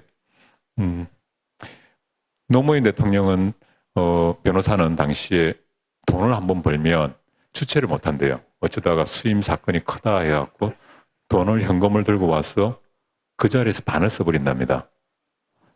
그 40명 정도 되는 직원이 있었다는데 오면서 너 전세비 부족하지? 이러면서 좀 빌려주는 거야? 하고 작은 돈은 그냥 줘버리고 야, 너 돌 때 너희가 조금밖에 못 넣었다 하면서 그 자리에서 반을 써버리고 간답니다. 그 반을 더 쓰지 못하게 사무장이 미는 게 떠미는 게 역할이었다 하거든요. 매번. 근데 초임 변호사로서 사법연수원 차석으로 그래서 김현장의 스카우트 제의를 받았던 양반이 여기 왔어요. 3개월 내내 아무 공 쳤대요. 그러다가 초임 변호사한테 오는 프리미엄 같은 게 있거든요. 사건이 하나 생겼고 2개 생겼고 3개 생겼는데 자기 선배는 쫙 푸는데 입을 싹 씻고 하나도 안 준다는 거예요. 아, 그게 당연한 일인데 어째 성격이 좀 다르다. 밑에 사람들끼리 좀 다르지. 그렇지. 좀 그리고 당신은 집도 없고 차도 없는데 뭐 이렇게 했는데 12월이 됐습니다. 그래서 사무장을 부르더니 저게 우리 직원이 총 몇 명입니까? 40명쯤 됩니다. 기사는 몇 명이죠? 기사 치면 42명입니다. 그래서 그러면 제가 이번에 3건을 연달아서 했는데 이걸 전부 다 n분의 1로 나눠주세요 하더래요. 그래서 사무장님은 아니 그거는 좀 마음은 알겠으나 그런 사례가 없다. 왜냐하면 일을 참여한 케이스 그 팀만 한다면 이해가 되고 용돈 삼아 좀 주는 건 되지만 이걸 n분의 1로 이야기를 하면 형평성이 없다. 그 형평성은 뭐 돈 주는 사람이 정하는 것이지 뭐 그렇게 정해야 됩니까? 그냥 그렇게 해주세요. 하는 바람에 기사까지 다 똑같이 노무현 변호사까지 포함해서 n분의 1로 나누게 됐답니다. 그런데 일주일 지나서 부산 변협 회장으로부터 연락을 받은 거죠. 야, 너 초임 변호사가 이런 식으로 막 해도 돼? 왜냐하면 특히 보너스를 태어나서 처음 받았던 기사분들이 동네방네 떠들고 다니면서 이야기를 한 거예요. 우리 변호사는 이런 돈을 줬다고. 그러니까 딴 기사도 딴 직원들도 나는 보너스 왜 없으라고 그게 변협 회장까지 이야기가 오고 간 정도로 일이 있었다는 거죠. 사무장님 표현을 빌자면 두 분은 결이 완전히 다른데 똑같다고. 결과적으로 똑같은 사람이라고. 그냥 그런 걸 못 견뎌한다고. 돈 드는 걸 부끄러워할 정도로 성격이 비슷하다. 그런 예를 들었던 게 제 기억이 나네요. 네, 그럼 두 번째 질문 네. 뽑아보도록 하겠습니다. 네, 찬찬히 다 보셔도 되거든요. 감독님 다스는 누구 겁니까? 저 질문은 꾸준히 있더라고요. 네. 그건 앞에서 많이 주 기자님부터 해서 잘 이야기했을 것 같아갖고 노무현 압도적이네요, 그죠? 네. 그렇죠. 자신이 본 노무현입니다는 어떤 느낌인가요? 노 대통령에 대해서 제가 이 영화를 만들겠다는 계기는 좀 여러 때였는데 그 중에서 제가 제일 높이 이야기를 하는 부분이 있다면 이분이 사실 업적이나 정책으로까지 이렇게 굉장히 성공한 대통령이라고 저는 생각하지 않거든요. 지금도 국민의 반은 또 노무현 대통령에 대해서 다른 생각을 가진 분도 많고 적극적으로 좋아하는 분도 많지 않습니까? 근데 우리는 뭐 김대중 대통령 하면 뭐가 있잖아요. 노태우 대통령만 하더라도 뭐가 있잖아요. 뭐 북방 정책, 뭐 대북 정책, 뭐 IMF 극복, 뭐 이런 여러 가지 있는데 노 대통령이 뭘 하셨죠? 이렇게 작은 것들은 많은데 뭔지 잘 모르겠죠. 성공한지 잘 모르겠어요. 근데 저는 이분이 충분히 저의 이야기의 중심이 될 만한 분이라고 생각이 들었던 게 그 건국 이후 대통령 중에서 유일하게 가치지향적이었다는 거죠. 당신 외형에서는 살림은 우리가 어떻게 됐는지 그거는 역사가 나중에 평가를 하게 되겠죠. 냉정하게. 그런데 이분은 가치를 지향했어요. 그러면 앞에 대통령들은 가치 지향 안 했냐고. 잘 살아보세요. 창조 경제 이런 게 가치입니까? 그거는 풀리는 거잖아요. 외형을 더 키우는 거잖아요. 어떤 세상, 어떤 삶에 대해서 이야기를 하는 사람이 있습니까? 노 대통령님은 88년 국회의원 선거 때 처음으로 사람 사는 세상이라는 슬로건을 냈거든요. 뭐 할 수 있어요. 근데 그것보다 더 큰 가치가 우리한테 있습니까? 나는 사람 사는 세상을 위해서 인권 변호사도 하고 국회의원도 했는데 이걸 내가 달성하기 위해서는 대통령까지 가야 될 것 같아. 그랬을 때 내가 사람 사는 세상을 이 가치에 좀 더 부합할 것 같아. 그 노력으로 인생을 살았고 마지막 순간에도 나의 원칙이 흔들렸을 때 당신을 내던지지 않습니까? 가치란 것이 당신의 목을 겨누르기도 했다는 거죠. 철저하게 가치에서 시작해서 가치로 마무리하려고 하셨기 때문에 우리한테서 어른으로서 한 번쯤은 가치를 자리매김해주는 그런 분이 필요하지 않나. 그 가치들은 우리가 어른으로서 배만 불리주면 돼요라는 시대를 지난 이후에 우리한테 필요한 또 다른 가치가 아닐까. 그 생각으로 이 노무현 대통령이 중요했습니다. 네. 네, 알겠습니다. 네, 마지막 질문 뽑아보도록 하겠습니다. 우리 아까 손을 드신 분이 네. 기회를 한번 드리고 싶은 게 저 이거 책을 다음에, 드리고 싶네요. 네, 이거 다음에 할까요? 다음에 또 예. 네, 직접 질문하실 때 그러면 주시면 되고요. 한 번만에 잘 안 읽히는데요. 목숨 그러면 이야기를 해보겠습니다. 목숨을 만드시고 보람은 어디서 얻으셨나요? 제 개인적으로 만드는 작품이라고 하셨죠. 그처럼 제 작품을 만들었을 때 제가 보람이라보다는 변화, 전환점 같은 게 있습니다. 제일 크게는 저는 5년 이상씩 계획을 안 세우게 됐습니다. 옛날에는 막연하게 5년, 10년, 20년, 30년까지 긴 계획을 세워보고 거기에서 위안을 삼았죠. 예를 들어서 봉사 같은 게 있다면 60쯤 지나서 은퇴했어. 뭐 수행이 있다면 뭐 65부터 이런 식으로 모든 걸 좋은 것들은 특히 뒤로 밀어놨고 좀 나쁜 거 또는 자기한테 좋은 것들은 다 당겨놨죠. 그런데 제가 막상 호스피스에서 임종을 바라볼 때 순차가 없습니다. 한 책에서 그런 표현이 있던데 태풍이 불면 매달려 있는 이파리 중에서 싱싱한 것도 낡은 낙엽도 다 떨어진다고. 그 태풍이란 것은 언제 올지 모르죠. 우리는 안 올 걸 가정해서 15년, 20년, 30년을 계획 세우지만 그게 지금 당장 온다면 우리한테서는 중요한 게 또 다르게 바뀌어야 되거든요. 5년만 산다 하더라도 5년 안에는 가치가 또 있어야 돼요. 5년 안에 달성해야 될 내 인생의 정상 같은 게 있거든요. 뒤에 다 뿌리 났고 막상 죽음을 맞이하면 나는 마이너스 인생을 살고 정산이 부채만 아는 채로 죽을 수가 있습니다. 그렇기 때문에 5년 단위라도 아니면 더 가깝게는 1년 단위라도 내가 지금 해야 되는 가치 있는 뭔가를 균형 있게 잡아줄 필요가 있거든요. 내 삶은 많은 부분 생존을 위해서 가는 부분이 있겠죠. 하지만 또 다르게 가치지향적이거나 함께 더불어 사는 삶에 대해서 그 지향해야 될 지점이 있습니다. 그래야지 정산이 됩니다. 플러스 마이너스가 되죠. 플러스만 계속 자기가 추구를 했다가는 그 마이너스를 마지막에 역풍으로 맞이할 수 있다는 거죠. 제 인생에서 제일 바뀐 부분은 중요한 가치 있는 것들은 멀리 뒤로 미루면 안 돼. 그래서 단기에 1년이든 5년이든 짧은 기간에 살 수 있는 것들은 하자. 또는 지금에서 제일 중요한 우선순위 같은 걸 좀 다르게 만들었죠.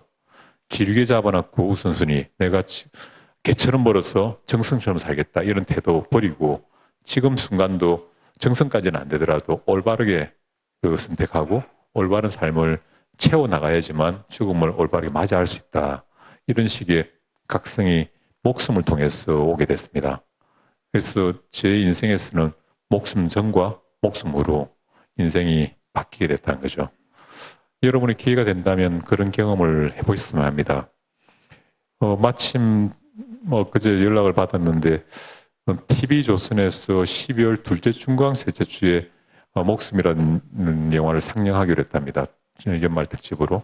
그래서 한번 보실 기회가 있으면 좋겠다 싶고 제가 드린 책 같은 경우에서도 제가 오늘 말씀드린 내용들이 대부분 있으니까 아니면 인생 수업이나 이런 책들이 있죠. 마지막에 대한 이런 책들은 여러분 삶을 좀 더 밀도 있게 만들기 위해서도 필요한 책 같습니다. 그걸 보면 현재가 훨씬 더 농도 짙게 보일 수 있거든요. 네. 네. 12월 둘째 주나 셋째 주인가요? 예, 그렇게 들었습니다. 시간대는 밤이겠죠, 아무래도. 밤이겠네. 네. 알겠습니다. 네, 이제 다음 코너는 시민 오픈 마이크라고 해서 이제 시민 여러분들께서 직접 마이크로 질문하는 시간인데요. 먼저 아까 손 드신 분, 네. 마이크 가져다 주시면 되겠습니다. 저분께 책도 드리는 건가요? 네. 네. 축하드립니다. 네, 어디서 오신 누구신지 먼저 자기소개 부탁드립니다. 예, 안녕하세요. 저는 풍동에서 온 박일이라고 합니다. 우선 오늘 강의 정말 잘 들었습니다. 그리고 정말 많은 거를 좀 생각하게 됐고, 또 도움이 많이 됐다고 생각을 합니다.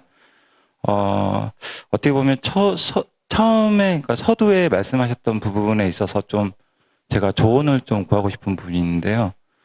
그러니까 궤도에서 이렇게 벗어나는, 그러니까 이때까지 이렇게 감독님께서 살아오신 그게 어떤 직업으로 보자면 많이 이렇게 바뀌었지 않습니까?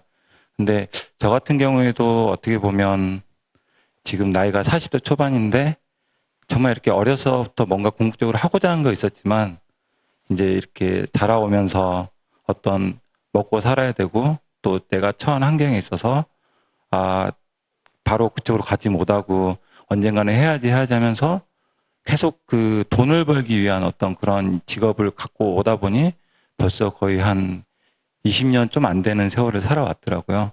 근데 지금도 늘 그게 마음속에 갈증으로 남아있고, 그리고 어떤 외형적으로 봤을 때 남들이 좋은 회사를 다니고 있다고 하더라도 늘 이렇게 불만이고 뭔가 이렇게 불만이 있고, 그래서 어떻게 보면 이제 좀 많이 늦긴 했지만 좀 다시 시도를 해보려고 지금 좀 용기를 내고 하는 과정에 좀 있습니다. 근데 솔직히 쉽지 않고 이제 가장이고 지금 옆에 이제 애들인데 경제적인 부분도 있고 하다 보니까 근데 어찌됐건 이제 용기를 내서 해보려고 합니다. 근데 감독님께서 그럴 때가 분명히 있으셨을 거고 그럴 때 어떤 게 이렇게 그래도 마음에 잡아주고 또 그거를 이렇게 의지 삼아서 가셨는지 그거를 좀 듣고 싶습니다.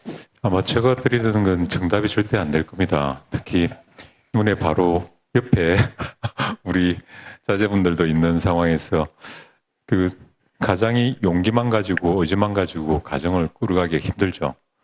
저만 하더라도 저 많은 편력들이 홀몸이었었거든요. 다행스럽게. 근데 그때 가능한 것과 가장으로서의 역할이 또 다르게는 많은 가장의 역할이죠, 사실은요. 이 부분을 어떻게 받아들일 건가는 오히려 차분하게 저는 글로 적어보라고 하고 싶은데요. 생각이란 거는 좀 휘발성이 강해서 온전하게 정리하기 힘듭니다. 그걸 앞핀으로 하나씩 탁탁 박아서 두는 게 생각이 글적기라고 생각하거든요.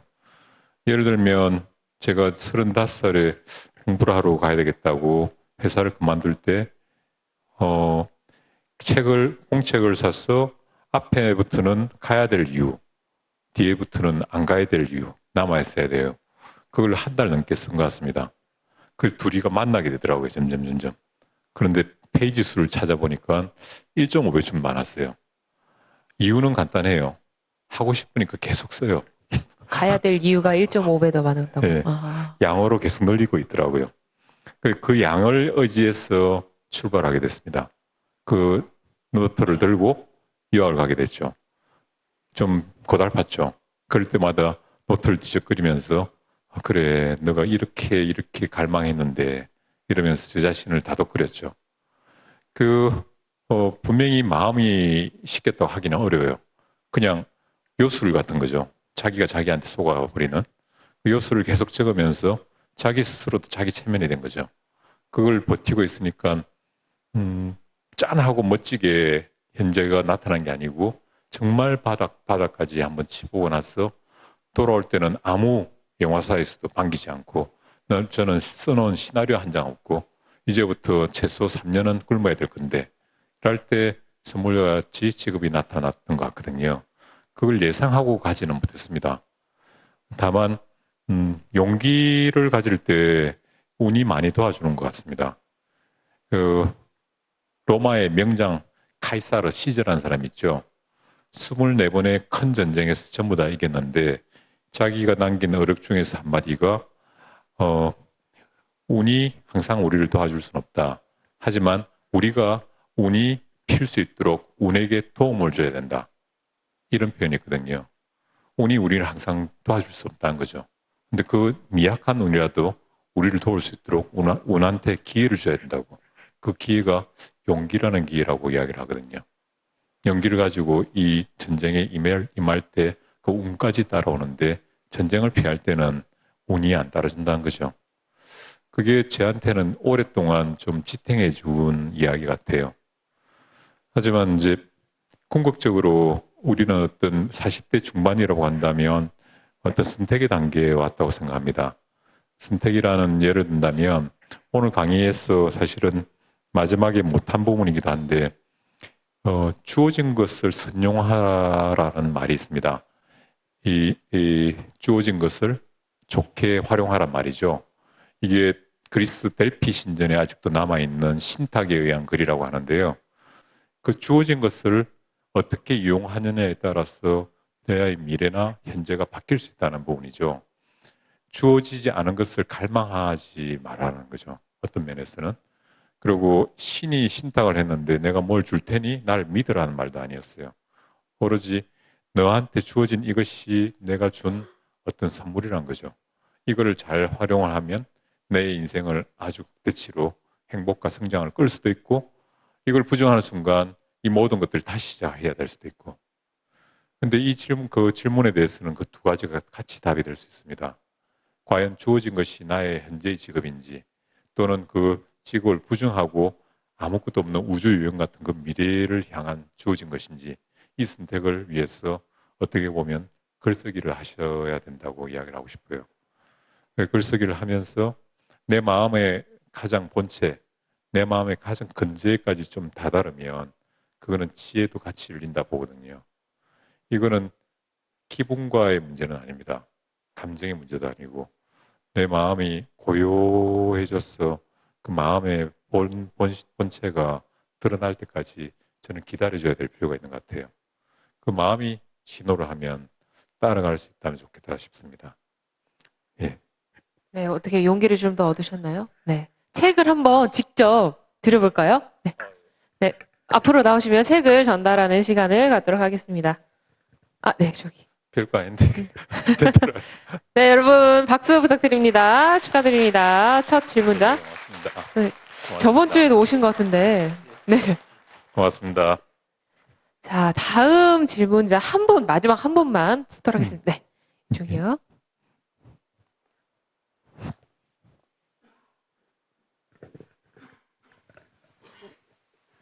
저는 은평구에서 온 김현진이고요. 지금 50대 중반 정도 돼요. 좀 여쭤보고 싶은 게요.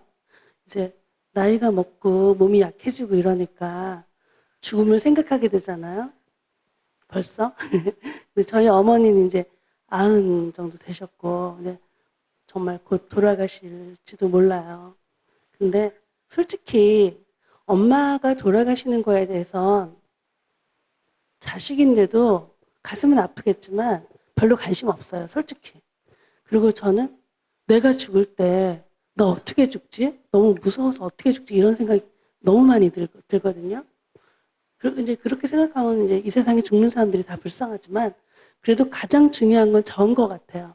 아까 말씀하시기를 분노 과정이 있고 그런 사람들도 있지만 또 수용하시는 분도 아주 극소수지만 있다고 그랬잖아요. 근데 저는 호스피스 병동에서 그 이제 80분을 관찰해 본 결과 자기 성격, 살아온 그 경험이나 성격으로 그 죽음을 이제 맞는 것도 비슷하다고 하셨지만 종교나 이런 자기가 공부를 만약에 뭐 불교 교리를 좀 공부했다거나 또는 뭐 철학 공부를 했다거나 뭐 아니 예술가 계통을 뭐 이렇게 오랫동안 했다거나 이런 걸로도 사람들이 그 지식이나 이성 때문에 그런지는 모르겠지만 좀 죽음을 받아들이는 게 좀 다르던가요? 좀 그거를 좀 자세히 알고 싶어요.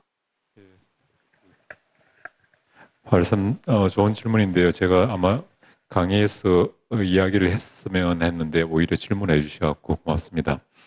그 사별이라는 참 슬프고 무서운 일도 있지만 개인적으로는 앞에 말씀드린 것 같은 절벽을 맞이하고 있거든요. 이 영화에서 보시면 알겠지만 저보다 나이가 한 3살 정도 어린 주인공분이 나오세요.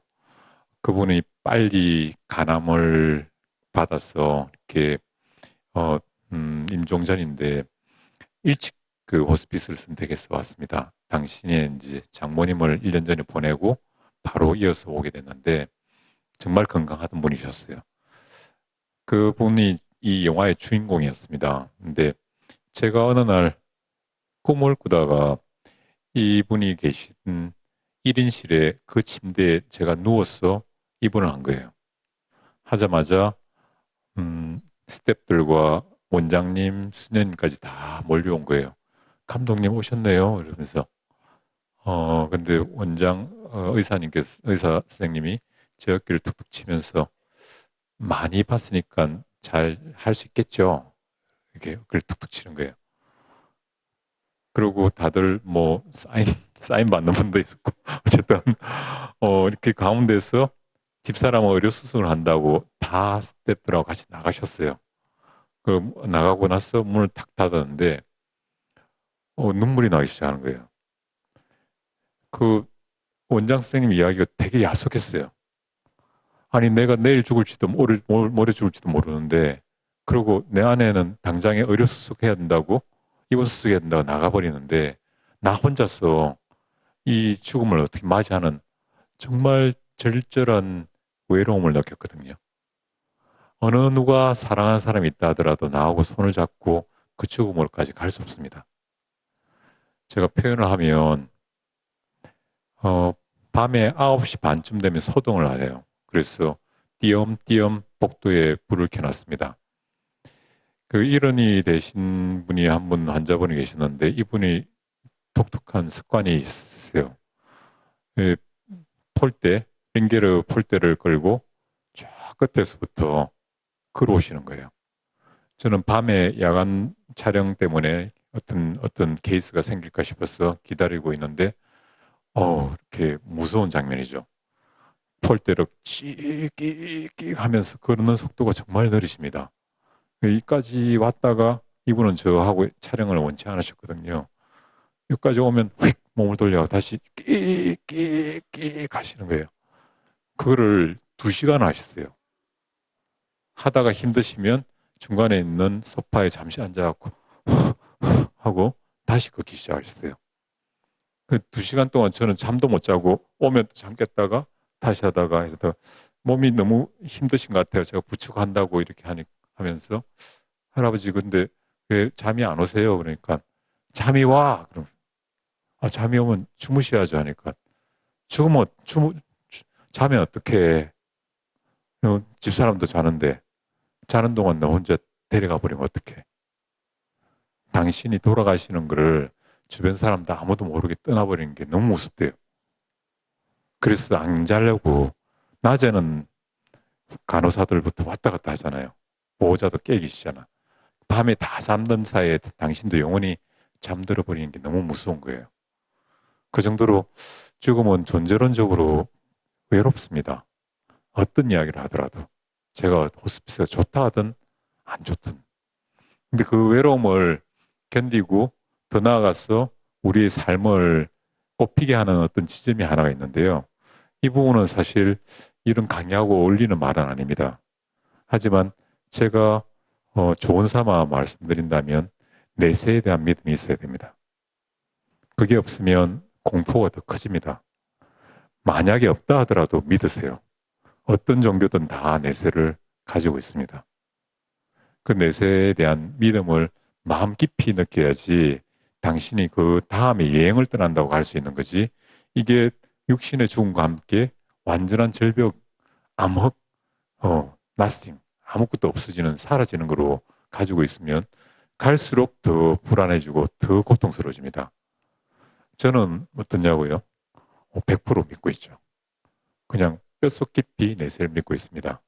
저는 종교가 없습니다. 그런데도 내세에 대한 믿음은 완전하게 가지고 있습니다. 다음에 뭐 어떤 이런 기회가 있을지 모르겠지만 이 녹화를 안 하는 전제로 이 강의를 할 수는 있을 것 같습니다만 내세에 대한 믿음을 어떤 접근을 통해서라도 당신이 갖춰야 됩니다. 이거는 우리 삶의 본질에 대한 부분이거든요.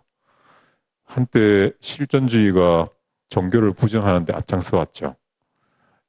그러고 나서 어떤 실존주의자가 그런 말을 한 적이 있습니다.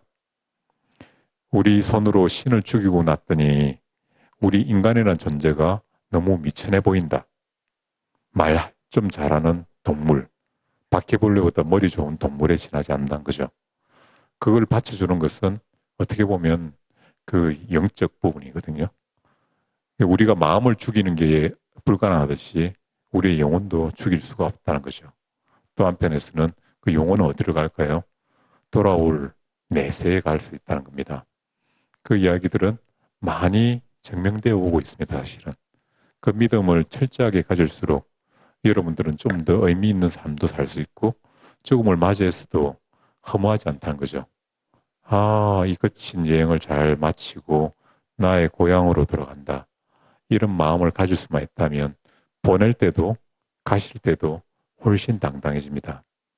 이 믿음이 단지 성경 한 구절이나 불경 한 구절에 있고 내 마음에 와닿지 않으면 제가 봤던 목사님도 그랬고 제가 봤던 이렇게 스님 또는 장로분도 다 흔들렸습니다. 죽음 앞에 정말 무서워했습니다.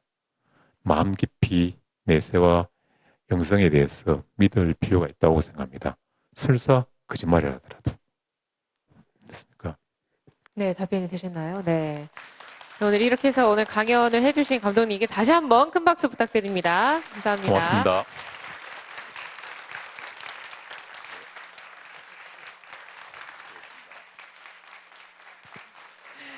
네, 다음 강연 안내 말씀 드리도록 하겠습니다. 11월 28일 화요일 오후 7시에 아람누리 세라세 극장에서 진행이 됩니다. 팔순이 지났음에도 청춘의 심장으로 살아가는 세계 시인이죠. 고은 시인님의 시와 세계라는 주제로 제8강이 이뤄질 예정입니다. 고향 시민이라면 누구나 무료로 입장하실 수 있는 고지식 콘서트의 방청을 원하시는 분들께서는 홈페이지를 통해서 신청하시면 되시고요. 미처 신청을 못하신 분들께서는 현장에서 접수하실 수도 있습니다.